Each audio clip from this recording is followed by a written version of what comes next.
2 घंटे 13 मिनट भाषण किया। उसमें अंत में 2 मिनट उन्होंने मणिपुर की बात की।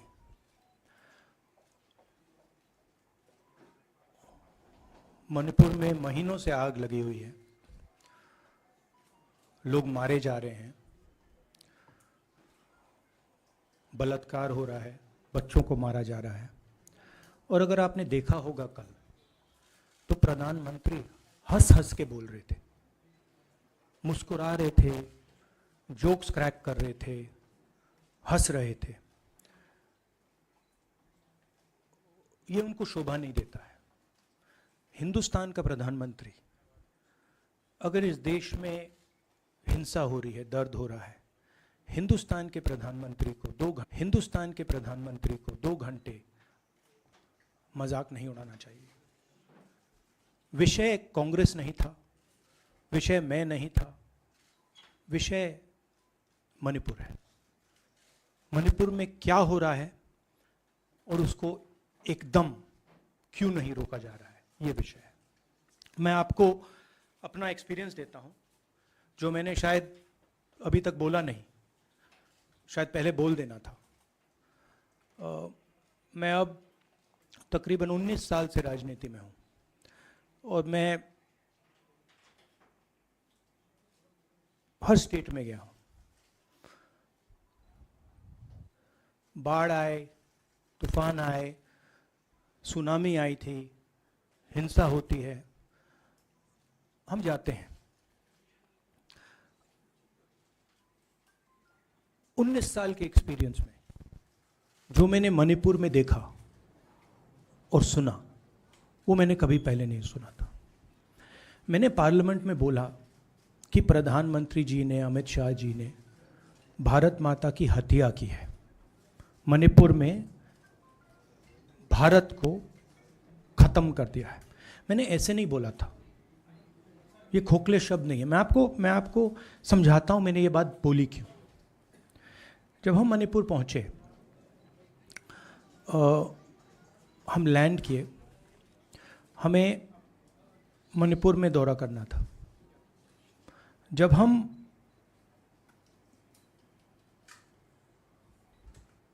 मेटे एरिया में गए, हमें साफ कहा गया था कि अगर आपकी सिक्योरिटी डिटेल में कोई भी कुकी होगा, उसको आप यहां मत लाइए क्योंकि हम उसको मार देंगे। और जब हम कुकी के एरिया में गए, हमें कहा गया अगर कोई मेथे आपकी सिक्योरिटी डिटेल में होगा, उसको आप मत लाइए, उसको हम गोली मार देंगे। हम जब गए, हमें मेथेज को परे करना पड़ा, हमें कुकीज को परे करना पड़ा। मतलब एक स्टेट नहीं है, आज 2 स्टेट है। स्टेट की हत्या कर दी गई है और उसको चीर दिया गया है। इसलिए मैंने बोला हिंदुस्तान की हत्या मणिपुर में बीजेपी ने कर दी है। और जब मैंने कल प्रधानमंत्री को देखा हंसते हुए, मजाक उड़ाते हुए, मैं समझ नहीं पा रहा था कि हिंदुस्तान का प्रधानमंत्री इस प्रकार से कैसे बोल सकता है। प्रधानमंत्री को यह पता नहीं लग रहा है कि हमारे देश में क्या हो रहा है। छोड़िए, नहीं जाना चाहते हैं, उसके भी कारण हैं, शायद मैं बता नहीं सकता हूं आपको, उसके कारण हैं। मगर अगर जा नहीं सकते हैं तो मणिपुर के बारे में बोले तो। हिंदुस्तान की आर्मी, आप सब जानते हो, सेना को आप जानते हो, जो मणिपुर में हो रहा है, हिंदुस्तान की सेना उसको 2 दिन में रोक सकती है, 3 दिन नहीं लगेंगे। अगर हिंदुस्तान की आर्मी को कहा गया कि यह तमाशा बंद करो, 2 दिन में यह तमाशा, ड्रामा बंद हो जाएगा। प्रधानमंत्री मणिपुर को जलाना चाहते हैं, आग बुझाना नहीं चाहते हैं। यह है सच्चाई। अब आप अपने सवाल पूछिए। Would you like me to say it in English? I watched the Prime Minister of India yesterday speaking for 2 hours, laughing, joking, लगावing naras in the parliament. The Prime Minister would say one line and the entire BJP would shout another nara. The Prime Minister seems to have forgotten that the state of Manipur is on fire and has been on fire for 4 months. Women and children are dying over there. People are being murdered. Women are being molested, are being raped. And the Prime Minister of India is sitting in the middle of the parliament, shamelessly, laughing. This is not about Rahul Gandhi. This is not about the Congress party. This is not about the opposition. This is about India. It's about our country. A state has been decimated. It has been destroyed. It does not exist anymore. And it has happened because of the politics of the BJP. Divide and rule and burn. That is why in my speech I said, Bharat Mata has been murdered in Manipur. It's very interesting. For the first time, the words Bharat Mata have been expunged from the parliament. It's an insult to those words. Whatever I said that is wrong. I have said Bharat Mata, which is an idea, which is the idea of India, where everybody lives peacefully, harmoniously, with affection, has been killed in Manipur. It's a fact. So, the word itself now cannot be spoken by the people of India. We cannot say Bharat Mata in parliament.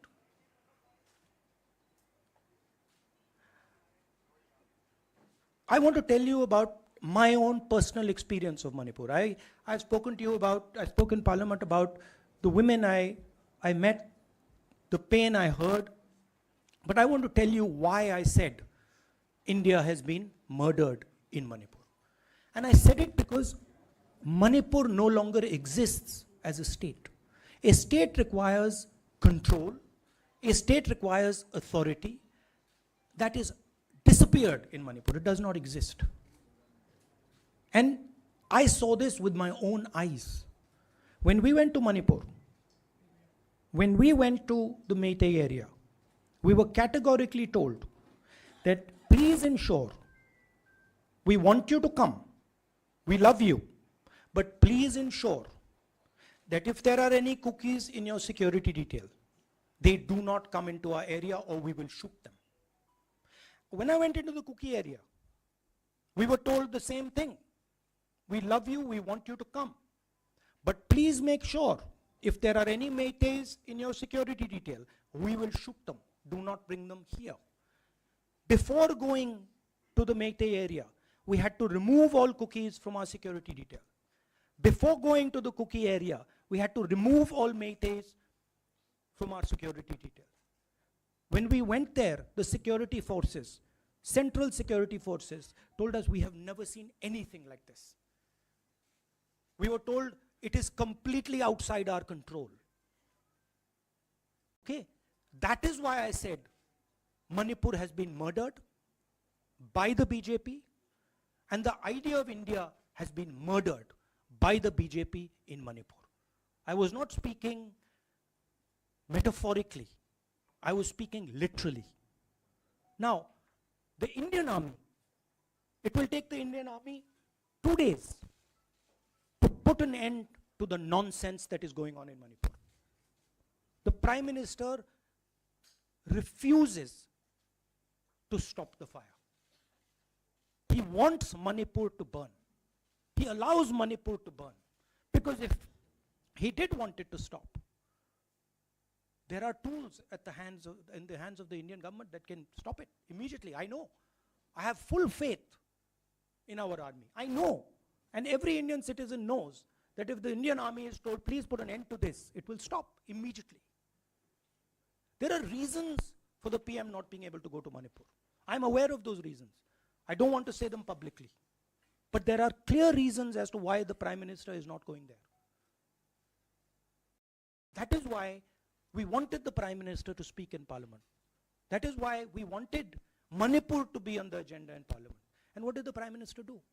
He ridiculed the state. He ridiculed the women of the state. He laughed at the women of the state. That's the truth. Now please ask your questions.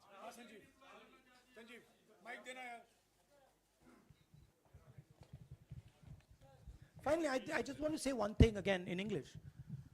See, the Prime Minister, when he becomes Prime Minister, he ceases to be a politician. He becomes the representative of the voice of this country. The politics should be put aside. And the Prime Minister should speak not as a petty politician, as the leader of a political party, but the Prime Minister should speak with the weight of the Indian people behind him. And it's tragic to watch Mr. Narendra Modi. It's sad, because the Prime Minister does not understand what he actually is. He is our representative. He's my representative. He's all our representative. And watching the Prime Minister spend 2 hours talking about the Congress, talking about the opposition, making ridiculous remarks about the name, this really does not do justice to an Indian Prime Minister. I've seen Prime Ministers from the Congress party, I've seen Prime Ministers from the BJP, I've seen Mr. Vajpayee, I've seen Mr. Dev Gowda. None of them have ever done this. There's a complete misunderstanding in the mind of Narendra Modi ji about what the Prime Minister of India is. Rahul ji, you wanted the Prime Minister to speak in Parliament, and now that he's spoken, and you've said that he wants Manipur to continue to burn. So what is the Congress Party's next step to retrieve Manipur and save it? The only conclusion I can draw, because the Prime Minister has tools in his hand that can stamp out the fire in Manipur certainly within 3 or 4 days. But for some reason he is refusing to use those tools. Right? The Prime Minister could at least go to Manipur, talk to the communities, and say, I'm your Prime Minister. Let's start talking. It will be taken seriously. So I don't see any intention. Rahul ji कल ये भी प्रधानमंत्री ने अपने भाषण में कहा कि 2018 में ये लेके आए थे, 2023 में विश्वास प्रस्ताव लेके आए और 2023 में भी लाएंगे। तो एक तरीके से उन्होंने साफ तौर पर ये कह दिया कि मैं तो हमारी सरकार अगली बार भी बन रही है। एक पॉलिटिकल बात भी उन्होंने कही। तो आप उनके पूरे भाषण को आप ये कह रहे हैं कि वो पॉलिटिकल भाषण ज़्यादा था, मणिपुर पे बात बहुत कम थी, तो इसको कैसे देखते हैं? नहीं, भाषण हिंदुस्तान के बारे में नहीं था, भाषण नरेंद्र मोदी जी के बारे में था।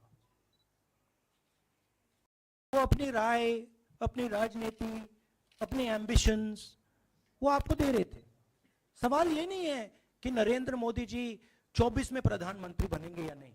सवाल ये है कि मणिपुर जल रहा है, महिलाओं का बलात्कार हो रहा है, लोग मारे जा रहे हैं। सवाल ये है, अगर ये प्रधानमंत्री कहना चाहते हैं तो ये पब्लिक मीटिंग में कहें। मजाक बनाना चाहते हैं तो जब मणिपुर नहीं चल रहा है तो करें। बट प्रधानमंत्री को ये समझ आनी चाहिए, बात समझ आनी चाहिए कि पार्लियामेंट में जो चर्चा हो रही थी वो उनके बारे में नहीं थी, वो मणिपुर के बारे में थी। सर नमस्कार। कल प्रधानमंत्री ने बार बार कांग्रेस का नाम लिया और ये आरोप लगाया कि नॉर्थ ईस्ट और मणिपुर की सारी समस्याओं में कांग्रेस जिम्मेदार है। आप क्या जवाब देंगे? नहीं, अभी मैंने बोला ना, वही तो जवाब है। मुझे प्रधानमंत्री को जवाब देने की जरूरत नहीं है। मैं सिर्फ ये कह रहा हूं कि एक स्टेट की हत्या की गई है, भारत माता की हत्या कर दी गई है मणिपुर में। भारत माता की हत्या मणिपुर में कर दी गई और प्रधानमंत्री लोकसभा में मजाक उड़ा रहे हैं, हंस रहे हैं, नारे लगवा रहे हैं। मुझे क्या जवाब देने की जरूरत है?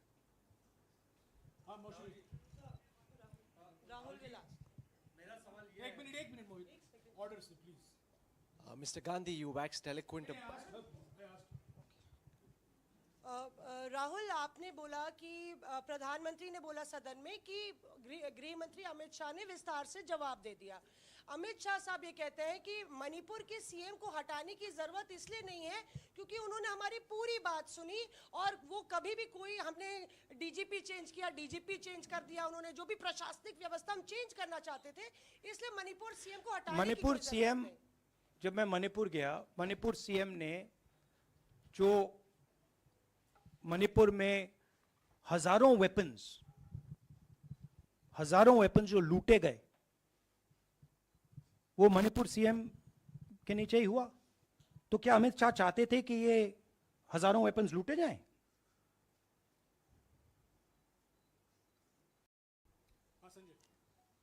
राहुल जी, जो हिंसा चल रही है, क्या अमित शाह चाहते हैं कि हिंसा चलती जाए?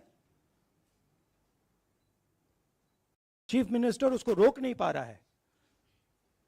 अमित शाह जी कह रहे हैं कि भैया वो हमारी बात मान रहा है, तो क्या आप चाहते हैं कि मणिपुर चलता जाए?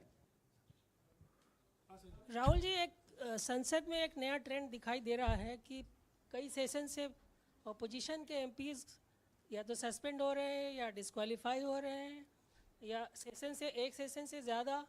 ये अपोजिशन के एमपीज का जो प्रिविलेज मोशन या प्रिविलेज रूल्स के तहत जो डिस्क्वालिफिकेशन हो रहा है या सस्पेंशन हो रहा है, इसका जो ट्रेंड बढ़ रहा है, इसको आप लोग कैसे एड्रेस करेंगे? आप देखिए, एमपीज को निकालें, वापस डालें, हमारा काम बदलता नहीं है। हमारा लक्ष्य जो मणिपुर में हो रहा है उसको रुकवाने का है। जो भी औजार हमारे हाथों में है, उस हिंसा को रुकवाने के लिए उनका हम प्रयोग कर रहे हैं और करेंगे।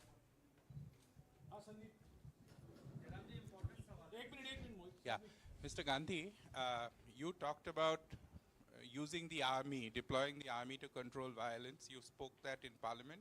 You've repeated here. But the BJP has criticized you and even previous Congress governments, saying that we want to solve the issue through dialogue.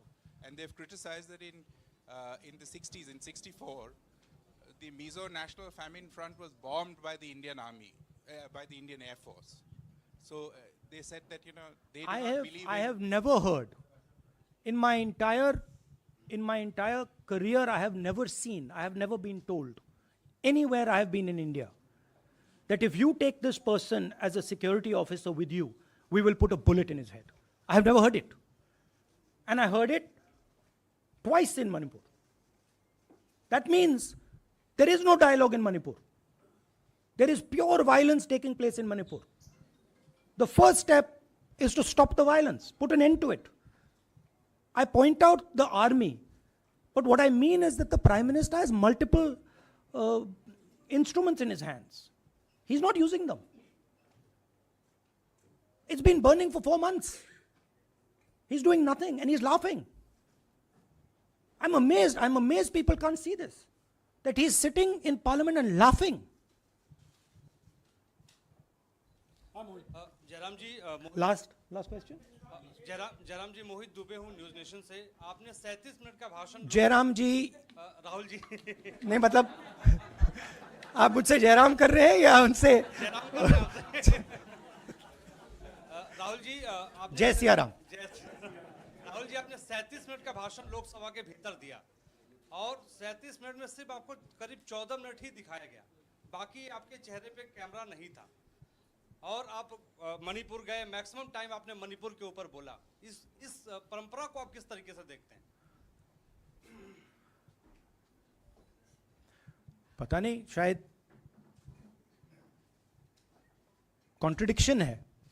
शायद पीएम मेरा चेहरा टीवी पे नहीं देखना चाहते, मगर फिर पीएम मेरी वीडियो के बारे में बात करते हैं। तो पता नहीं क्या है, बट मुझे लगता है शायद उनको मेरा चेहरा टीवी पे देखना अच्छा नहीं लगता। कोई प्रॉब्लम नहीं है। जो मैंने बोलना था, देखिए मुझे अपना काम करना है। मैं जानता हूं कि मीडिया पे कंट्रोल है, लोकसभा राज्यसभा टीवी पर कंट्रोल है, वो उसके बारे में मैं कुछ ज़्यादा नहीं कर सकता हूं, मगर मुझे अपना काम करना है। मैं अपने काम को करता हूं। जहां भी भारत माता पर आक्रमण होगा वहां मैं आपको खड़ा मिलूंगा, भारत माता की रक्षा करते हुए मिलूंगा।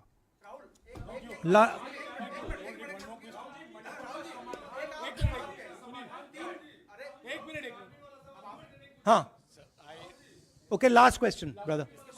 The Supreme Court has already said what it has in terms of a constitutional breakdown, as well as now, you know, you are asking for the army. Do you believe that Article 356 is the only way out? Or I'm not asking for anything. Please don't misunderstand. It is not my place to decide which tool the Prime Minister can use, which instrument he should use. I am pointing out that there are multiple instruments that the Prime Minister has at his disposal, and he is not using a single one. I'm pointing out that Manipur has been burning now for 4 months, and the Prime Minister is in a very good mood. He's sitting in Parliament, he's laughing, he's joking, his entire cabinet is in giggles. This to me seems completely insane. This has got to stop. India is burning in Manipur. The idea of India has been destroyed in Manipur. Let's rebuild it quickly. Thank you.